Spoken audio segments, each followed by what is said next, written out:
नमस्कार, मैं हूँ राधिका राज और आप देख रहे हैं 4 का चक्रव्यूह, जहां हम बताएंगे आपको 4 ऐसी दमदार खबर जिससे प्रदेश में हड़कंप मच गया है। 4 के चक्रव्यूह की सबसे बड़ी खबर आपको बता दें, एक बार फिर ट्रेन में बम मिलने की सूचना से हड़कंप मच गया है, जिसके बाद ट्रेन खाली करानी पड़ी। बताएंगे आपको क्या कुछ माहौल रहा और क्या कुछ मिला बैग से, जिसे देखकर सब हैरान रह गए। माफिया अतीक अहमद भले ही मिट्टी में मिल गए हो, लेकिन अभी भी अतीक के गुर्गे एक्टिव है, जिस पर योगी सरकार लगातार एक्शन ले रही है। और इसी कड़ी में योगी पुलिस ने एक ऐसा एक्शन लिया है जिससे गरीबों में खुशी की लहर है। बताएंगे आपको योगी का एक्शन। बिहार चुनाव के रुझानों को लेकर सपा अध्यक्ष अखिलेश यादव ने एसआईआर पर सवाल उठाए तो डिप्टी सीएम केशव प्रसाद मौर्य ने उनके बयान का पलटवार किया है। बताएंगे आपको केशव प्रसाद मौर्य का बयान जिससे सियासत गरमाई है।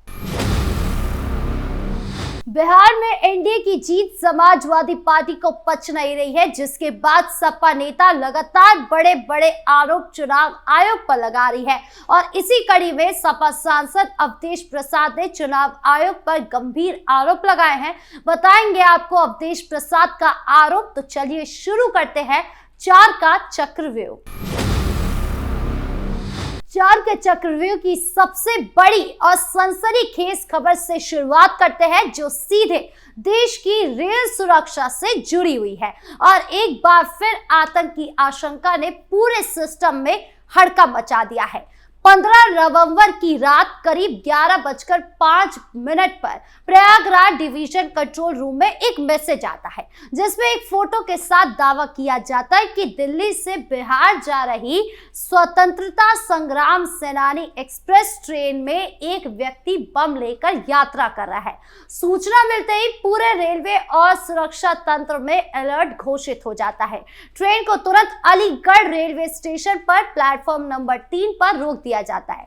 अब सोचिए उस वक्त का माहौल क्या होगा। ट्रेन में सैकड़ों यात्री सवार थे, ज्यादातर सामान्य कोच में गरीब तबके के लोग थे जो दिल्ली से अपने गांव बिहार जा रहे थे। अचानक ट्रेन रुकती है। अनाउंसमेंट होता है कि तकनीकी कारणों से देरी हो रही है, लेकिन असल में RPF, GRP, crime branch, dog squad और सिविल पुलिस की संयुक्त टीम ट्रेन पर चढ़ जाती है। यात्रियों में अफरा तफरी मच जाती है। कोई कहता है आतंकवादी है, कोई कहता है बम ब्लास्ट हो जाएगा। पूरी ट्रेन को खाली कराने की तैयारी शुरू हो जाती है। सूचना में बताया गया था कि संदिग्ध व्यक्ति जनरल कोच में है, ट्रेन के आगे के हिस्से में है। फोटो के आधार पर पुलिस ने व्यक्ति की पहचान तो कर लिया, वो जनरल कोच के सीट पर बैठा था। पुलिस ने उसे उसके सामने सहित ट्रेन में उतार दिया। संदिग्ध का नाम सुशील सैनी, उम्र 35 साल बताया गया। सुशील ने बताया कि वो फरीदाबाद के दुबुआ फ्रूट मार्केट में काम करता है और अपने माता पिता को गांव से लाने जा रहा था। अब सबसे रोचक हिस्सा यह है कि पुलिस ने उसके बैग की गहन तलाश की। डॉग स्क्वाड को लगाया गया बॉम्ब डिटेक्शन टीम ने हर कोने को खंगाला। सबकी सांसें अटकी हुई थी कि कहीं वाकई में विस्फोटक ना निकल आए। लेकिन जब बैग खोला गया तो अंदर से निकला अमरूद, खाने पीने का कुछ सामान, कपड़े और रोजमर्रा का सामान। कोई बम नहीं था, कोई विस्फोटक नहीं था, कोई संदिग्ध सामग्री नहीं मिली। सब हैरान रह गए, इतनी बड़ी सूचना और बैग में सिर्फ फल। अब पुलिस सुशील से पूछताछ कर रही है कि आखिर ये फोटो किसने भेजी और क्यों भेजी। लेकिन अच्छी बात यह है कि सुरक्षा एजेंसियां तुरंत एक्टिव हो गई और ट्रेन को सुरक्षित रखा। फिलहाल ट्रेन को रवाना कर दिया गया है, लेकिन इस घटना ने सभी को सोचने पर मजबूर कर दिया है कि ऐसी कॉल्स देने वालों पर सख्त कार्रवाई होनी चाहिए। अब इस मामले में आगे क्या कुछ होता है, ये देखने वाली बात होगी। बढ़ते अगली खबर की ओर, जो अतीक अहमद के गुर्गों से जुड़ी है। माफिया अतीक अहमद भले इस दुनिया में ना रहे, मार्च 2023 में प्रयागराज में ही गोली मारकर उसका और उसके भाई अशरफ का खात्मा हो गया था, लेकिन उसके गुर्गों की दादागिरी अभी भी खत्म नहीं हुई है। लेकिन उत्तर प्रदेश में योगी आदित्यनाथ की सरकार ने ठान लिया है कि माफिया और भू माफिया का नामो निशान मिटाकर ही दम लेंगे। इसी कड़ी में प्रयागराज में एक बड़ा एक्शन हुआ जिसने गरीबों और भूमिहीनों के चेहरे पर मुस्कान ला दी। बात प्रयागराज के नसीरपुर सिल्ला गांव की है, जो एयरपोर्ट थाना क्षेत्र के करीब में आता है, जहां सदर तहसील में करीब 38 बीघा सरकारी जमीन पर अतीक अहमद के करीबियों ने अवैध कब्जा जमा रखा था। ये जमीन करीब 80 करोड़ रुपए की बताई जा रही है।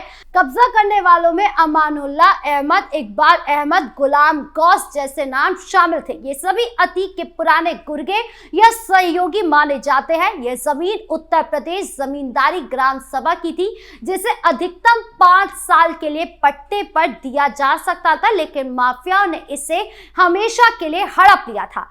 एसडीएम अभिषेक कुमार के नेतृत्व में टीम ने जांच की और जब कब्जेदारों से कागजात मांगे गए तो वो कोई वैध दस्तावेज नहीं दिखा सके। इसके बाद बुलडोजर नहीं चला, क्योंकि कई मामलों में पहले से संरचनाएं तोड़ी जा चुकी है, लेकिन यहाँ फोकस कब्जा हटाने और जमीन को मुक्त कराने का था।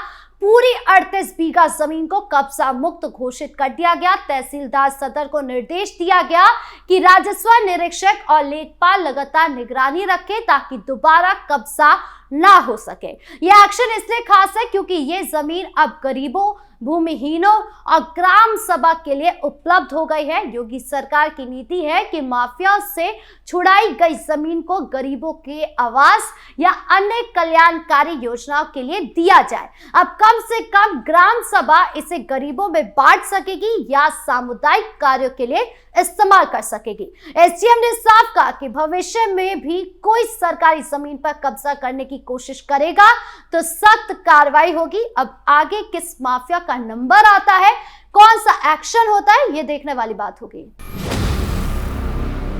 बढ़ते तीसरी खबर की ओर, जो केशव प्रसाद मौर्य से जुड़ी है। बिहार विधानसभा चुनाव के परिणामों ने पूरे देश की सियासत में हलचल मचा दी है।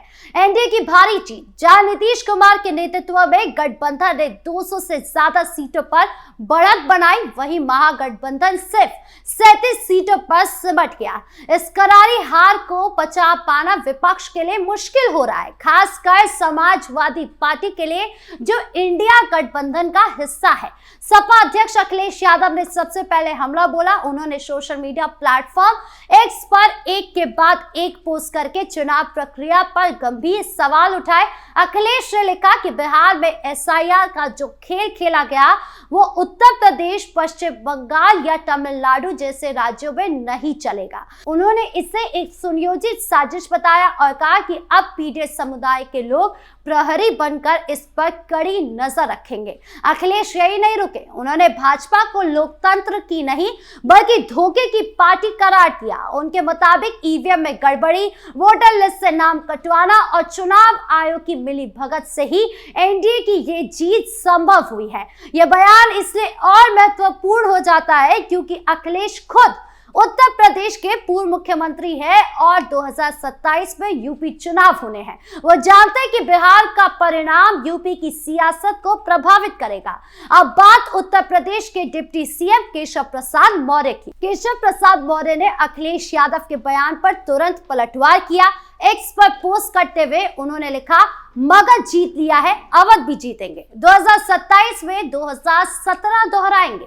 यह बयान बेहद आक्रामक और आत्मविश्वास से भरा था। मगध से मतलब बिहार से था, जहां एनडीए ने जंगल राज को हराया, और अवध से मतलब यूपी के उस हिस्से से जहां सपा का गढ़ माना जाता है।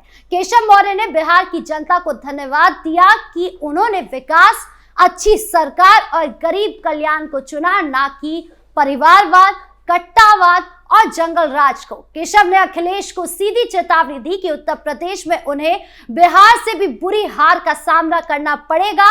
अब केशव प्रसाद मौर्य के बयान पर अखिलेश यादव क्या पलटवार करते हैं, ये देखने वाली बात होगी। बढ़ते चौथी खबर की ओर, जो अवधेश प्रसाद से जुड़ी है। बिहार चुनाव 2025 के नतीजे एनडीए के पक्ष में आने के बाद समाजवादी पार्टी पूरी तरह बौखला गई है। पार्टी के नेता एक के बाद एक चुनाव आयोग पर कीचड़ उछाल रहे ताकि अपनी हार की जिम्मेदारी से बच सके। ताजा मामला सपा के वरिष्ठ सांसद अवधेश प्रसाद ने किया है। अवधेश प्रसाद, जो खुद उत्तर प्रदेश के फतेहपुर सीट से सांसद है। उन्होंने प्रेस कॉन्फ्रेंस करके चुनाव आयोग पर गंभीर आरोप लगाए।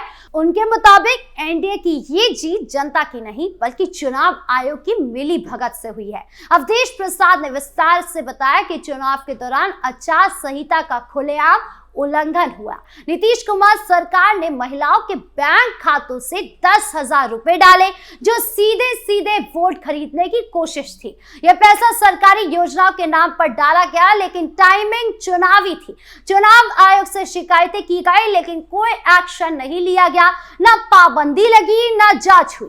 अवधेश प्रसाद के इस बयान से साफ होता है कि यह हार इंडिया गठबंधन के लिए झटका है और सपा इसे पचा नहीं पा रही है और 2027 के यूपी विधानसभा चुनाव में भी यही होने वाला है। बहरहाल 4 के चक्रव्यूह में इतना ही। धन्यवाद।